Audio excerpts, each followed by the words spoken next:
Welcome to Buckeyes Tomorrow Morning for Monday, October 9th. I'm your host, Tom Orr. The Purdue game is in 5 days. The game against Michigan in 47 days. The Maryland game was 2 days ago. There is still a whole bunch to talk about because boy, was that a game. It was sometimes great for Ohio State. It was sometimes not so great for Ohio State. There was a whole lot to talk about coming out of that game. And Ryan Day got the chance to talk to us about a bunch of that, along with Kyle McCord. After the game today, you're going to be hearing directly from both of those guys about that game. Let's start with Ryan Day. And the first quarter or so of that game was one of the flatter performances you've seen out of an Ohio State team, and particularly an Ohio State offense over the last few years. What was it? Why did they come out so flat? Were there signs of that during practice leading up to the game? No. Couldn't quite understand what was going on there in the first couple drives. Didn't quite get in sync on offense, and then we had the botched snap. That was not supposed to be a fail. It was just a bad snap. He just it slipped out of his hands, and it was like one of those things. Okay, what's going on here? But that is the game, and you got to respond. So I thought we did respond well in the second half, like you said, got in a rhythm. The number one goal is to be 1-0 on Saturday. So check that box. We want to play well in the second half. Check that box. We wanted to start fast in this game. Didn't get that done.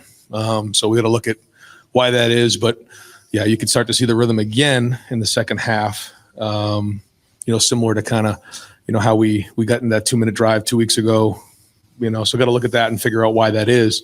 But some real good play by Marvin Harrison. And we needed that. Because they were putting a lot of guys in the box and left the middle of the field open at times, and we took advantage of that in the second half. There are plenty of things you could chalk that flat start up to. Coming off of an emotional win at Notre Dame 2 weeks before, they were off the weekend before. Sometimes that helps teams. Sometimes the teams just don't respond. They get out of the routine. They don't respond well. Did either of those maybe play into that slow start? I don't know. I don't. I wish I had an answer to it, but you just got to keep, shooters keep shooting. You just keep shooting and push through it. But no, I don't really have a good answer for it other than we got ourselves off schedule and then found ourselves in some third and, bad situations, which is why the third down looks the way it does. One thing about the third downs a couple weeks ago, we did a nice job of is we stayed in pretty manageable situations. This was not the case today. So, didn't quite get that done. But, overall, I was pleased with the second half, but not the first. There was some surprising news a couple hours before the game when that availability report dropped, and TreVeyon Henderson was out for the game. So what's the deal? Why did TreVeyon Henderson miss the game, and what is his prognosis moving forward? We expect him to be ready for next week. It was one of those things where the question was if he played in the game, could he have a setback if something happened in the game? The answer was yes. And just based on how everything played out last year, the decision was made to hold him this week to make sure that he was full go next week because we know we got a lot of football ahead of us. And so we have a ton of confidence in Chip and in Mayan to go ahead in the game and go play. And they did. But excited to get Trey back for next week. He could have played in the game, but the decision was made. Ryan Day is obviously an offensive guy by trade. He was a former college quarterback, former quarterback coach in both college and the pros. Started as a quarterback coach at Ohio State and calling the plays, and then ended up taking the head coaching job, but still, likes to pay attention to those quarterbacks. His teams have traditionally been a very, very offensive heavy team, much more than leaning on the defense. This year, maybe a little bit different, especially in that first half on Saturday. They were really leaning on the defense, where the offense did not score any touchdowns. The only touchdown in the first half was a pick six by Josh Proctor on that defense again. So is Ryan Day getting more comfortable leaning on the defense to win, or is his preference as an offensive guy to have the offense to handle it? I have no preference as long as we win, but no, I think the defense did some great things in this game. I thought Jim and the staff did a really good job with the game plan. I thought they were a step ahead just in terms of the defenses that we were in. He did a great job of getting them into the right calls. There's still a ton of things that we can improve on and get better at. There is, but the pick six by Proctor was huge. I thought Davis did a great job there of not blindside blocking that guy. That's really heads up football.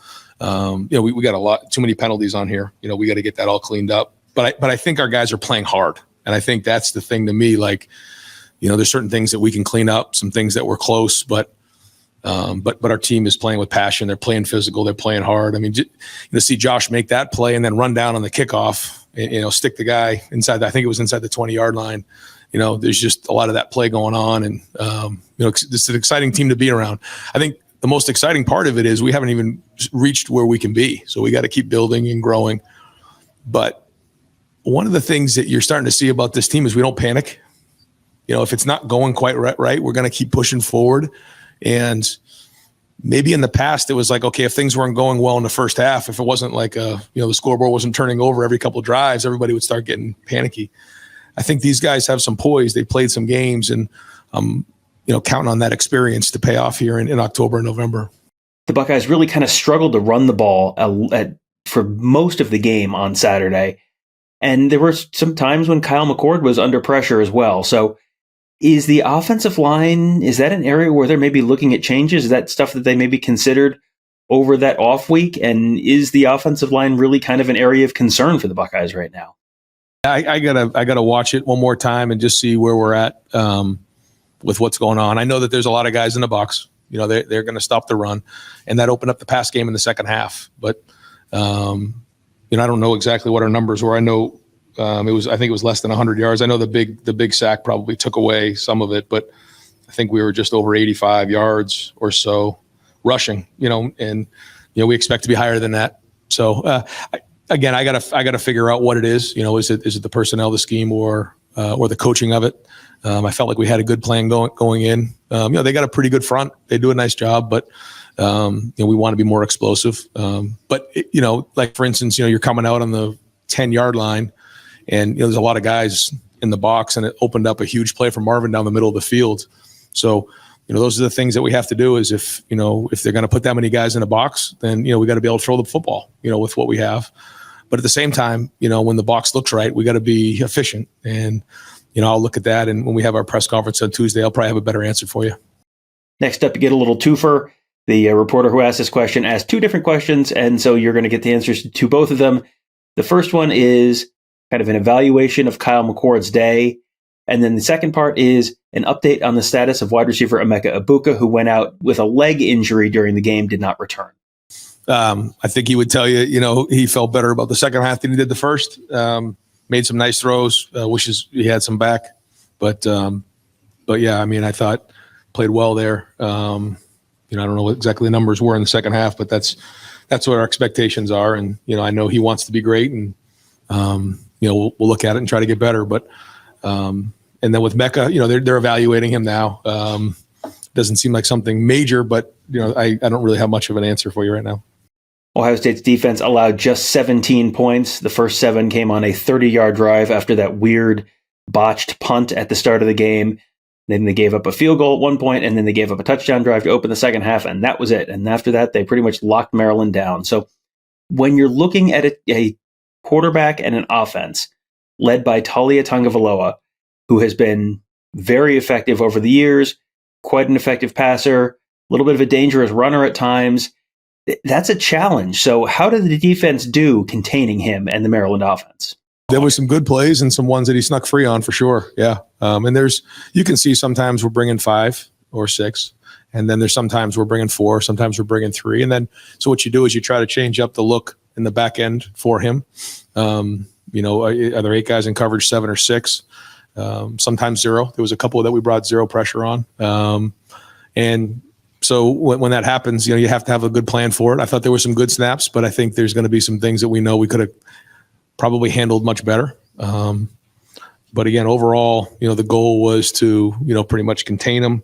He had 196 yards, 21 of 41, 2 sacks, and obviously the pick 6. So if you had said that going into the game, I probably would have signed on the dotted line on that one. So job well done. And listen, Mike does a good job. And he's a good coach, and Talia is a very talented player. You can just see he's a really good college football player. Now let's move on to Ohio State quarterback Kyle McCord. He had a rough first half. There are really no two ways around that. But the second half looked like a completely different player. So what were his thoughts on the day, just overall? I thought Coach Day did a good job today, giving him the opportunity to kind of get in that rhythm. Obviously, early on, I feel like, missed some opportunities or, saw just a second late. So that's, nobody else but myself. And that's just the area I have to continue to grow on and, continue to find ways to start fast. Because, if we could replicate what we did in the second half, but just do that in the first half, I think that's a completely different game. And a lot of that starts with me. So that rough start to the game, was Maryland showing him different things that he wasn't expecting? What went into that rocky start for him and the offense? No, I mean, I wouldn't say it was anything that they were doing. I think a lot of that, the looks that we got out there were what we were expecting. Obviously you still have to go out and play football and go through your reads and whatnot. But at the same time, I think I just got to be better, start fast. Because if we can get up, and put a few touchdowns on the board early, that momentum is going to carry us through the entire game. After that slow start, McCord and the offense did kick things into gear late in the first half and all into the second half. They went field goal, touchdown, touchdown, field goal, and then the end of the game. So what was it? What changed in the second half for Kyle McCord? We just executed better. I feel like there were definitely opportunities for us in the first half to go score. It wasn't anything that, we didn't expect for the most part. And it wasn't anything that, I think the coaches could have done better. I feel like, as offense and as a quarterback of the offense, I feel like we need to take the initiative and regardless of what they call, make it work. And we didn't quite do that in the first half. And then the second half, I felt like we did do that. We executed when the opportunity presented itself, and that's huge. Especially when you get down to the red zone, scoring touchdowns instead of field goals, because that's, a 4-point swing right there. So I wouldn't say it was the play calling. I would say it's just execution that we need to continue to improve upon. That will do it for today. That was quite a game on Saturday. I still don't know quite what to make of it in some ways, but I'm sure we'll be breaking it down a little more in the coming days, and then also starting to take a look ahead at this weekend's trip to Purdue. Buckeyes and Boilermakers kicking off at noon on Saturday. Should be a fun one. Make sure you check us out at BuckeyeHuddle.com and, of course, at YouTube.com/BuckeyeHuddle. Lots of coverage of both the Maryland game, looking ahead, of course, to Purdue, and what should be a very fun, almost to the halfway point of the college football season. I don't know how it is possibly going this fast, but here we are. It's October. It is college football season, so make sure you join us. Just search for Buckeye Huddle. Wherever you are, you will find us. We will see you there. Thank you guys all for joining us. Have a great day. We'll talk to you tomorrow.